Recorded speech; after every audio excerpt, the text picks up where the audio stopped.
સ્થાનિક સ્વરાજ્યની ચૂંટણી પહેલાં રાજ્યમાં 37 આઈપીએસ અધિકારીની બદલી કરવામાં આવી છે. આમાં સૌથી ચર્ચામાં રહ્યા તે છે આઈપીએસ અધિકારી નિર્લિપ્ત રાય. નિર્લિપ્ત રાય અત્યારે સ્ટેટ મોનિટરિંગ સેલના વડા તરીકે ફરજ બજાવી રહ્યા છે અને હવે તેમની બદલી રાજકોટ રેન્જ આઈજી તરીકે કરવામાં આવી છે. રાજકોટ એ સૌરાષ્ટ્રની રાજનીતિનું એપી સેન્ટર છે. અવારનવાર ત્યાં રાજનીતિ ગતિવિધિઓ થતી રહે છે. આ ઉપરાંત રાજકોટમાં છેલ્લા ઘણા સમયથી ગુનાહિત પ્રવૃત્તિઓ પણ ખૂબ વધી છે. છેલ્લા ઘણા સમયની વાત કરીએ તો રાજકોટ અને ગ્રામ્ય વિસ્તારમાં કહેતા કે ગોંડલમાં રાજકુમાર જાટનું રહસ્યમય મૃત્યુ થયું. આ ઉપરાંત અમિત ખોટ નામના વ્યક્તિએ જે જીવન ટૂંકાવ્યું અને તેની પાછળના જે કારણો છે, સમીકરણો છે, આ બધા વચ્ચે પોલીસની કામગીરી સતત શંકામાં રહી અને હવે રાજકોટ રેન્જ આઈજી તરીકે નિર્લિપ્ત રાય આવી રહ્યા છે. રાજકોટ રેન્જની વાત કરીએ તો તેમાં કચ્છ, દ્વારકા, જામનગર, સુરેન્દ્રનગર, ગોંડલ અને રાજકોટ શહેર આટલા વિસ્તાર આવે છે. ખૂબ મોટી એ સૌરાષ્ટ્રની આ રેન્જ છે અને તેના રેન્જ આઈજી તરીકે હવે નિર્લિપ્ત રાય આવી રહ્યા છે. તેમાં સૌથી વધુ ચર્ચા એ ગોંડલની છે. ગોંડલમાં વર્ષોથી જાડેજા પરિવારનો દબદબો રહ્યો છે.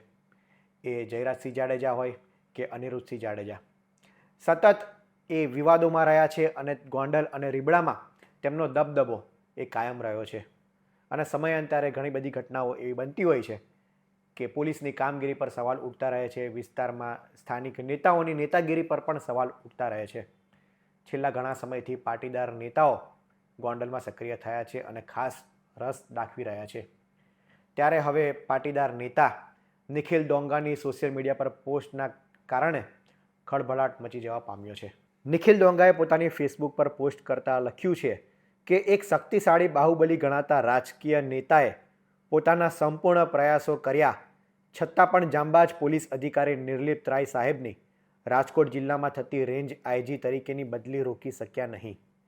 આ બનાવ દર્શાવે છે કે વ્યક્તિગત પ્રભાવ હોવા છતાં અંતિમ નિર્ણય વ્યવસ્થાની નીતિઓ અને વહીવટી પ્રક્રિયા મુજબ લેવામાં આવે છે. નિર્લિપ્ત રાય સાહેબને ખૂબ ખૂબ શુભકામનાઓ અને આશા છે કે રાજકોટ ગોંડલમાંથી ગુંડા રાજ ખત્મ કરે.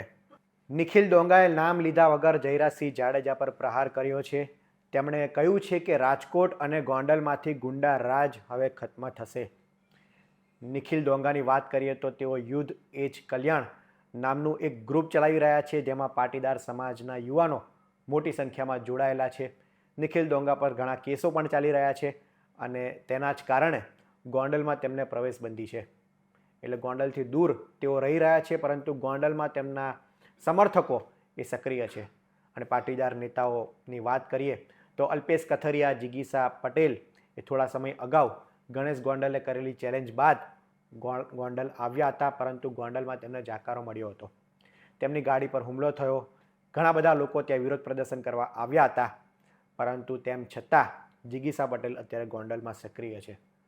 ગોંડલના અલગ અલગ વિસ્તારમાં જિગીસા પટેલ જાય છે, સ્થાનિક લોકોને મળે છે.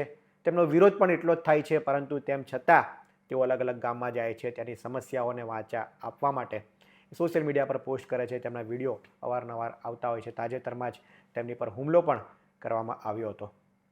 આ બધા વચ્ચે નિર્લિપ્ત રાયની હવે રાજકોટ રેન્જ આઈજી તરીકે બદલી થઈ છે. ત્યારે શું રાજકોટમાં કાયદો અને વ્યવસ્થાની સ્થિતિ એ સુધરશે? ઘણા બધા લોકો અત્યારે ચર્ચા કરી રહ્યા છે, કારણ કે નિર્લિપ્ત રાય એક જાંબાજ પોલીસ અધિકારીની છબી ધરાવે છે.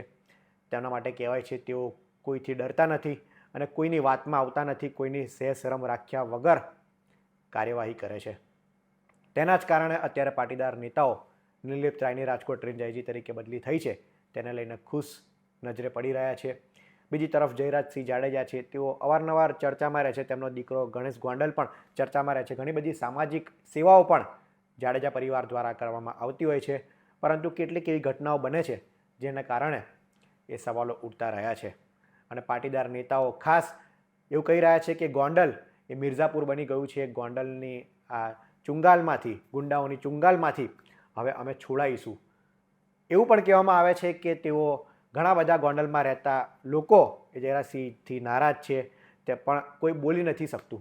જિગીસા પટેલ અને પાટીદાર નેતાઓનો આરોપ છે કે કોઈ ખુલીને અત્યારે બોલતું નથી, કારણ કે બધા અત્યારે ડરના નેચા હેઠળ છે.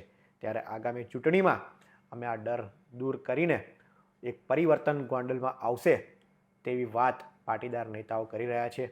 બીજી તરફ નિર્લિપ્ત રાય હવે રાજકોટ રેન્જ આઈજી તરીકેની જવાબદારી નિભાવવા જઈ રહ્યા છે, ત્યારે તેમની કામગીરી રાજકોટ અને ગોંડલમાં કઈ રીતની રહે છે તે જોવું રહ્યું. આગામી સમયમાં સ્થાનિક સ્વરાજ્યની ચૂંટણી આવી રહી છે, તેનું પરિણામ પર તો નજર રહેશે જ, પરંતુ નિર્લિપ્ત રાય એ રાજકોટમાં છેલ્લા ઘણા સમયથી જે ગુનાખોરીની પ્રવૃત્તિ વધી રહી છે, આ ઉપરાંત હત્યાનું પ્રમાણ વધી રહ્યું છે, દિન દહાડે હત્યાઓ થઈ રહી છે, ઘણા બધા સમીકરણો હોય છે જેને સેટ કરીને આ રીતના અધિકારીની એ આ વિસ્તારમાં સંવેદનશીલ જેવા વિસ્તાર હોય ત્યાં મોટા અને જાંબાજ અધિકારીને મૂકવામાં આવતા હોય છે.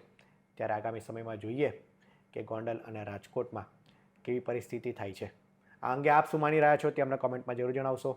આવા જ ઇન્ફોર્મેટિવ વિડીયો માટે વીટીવી પંચાયત જોતા રહો. ધન્યવાદ.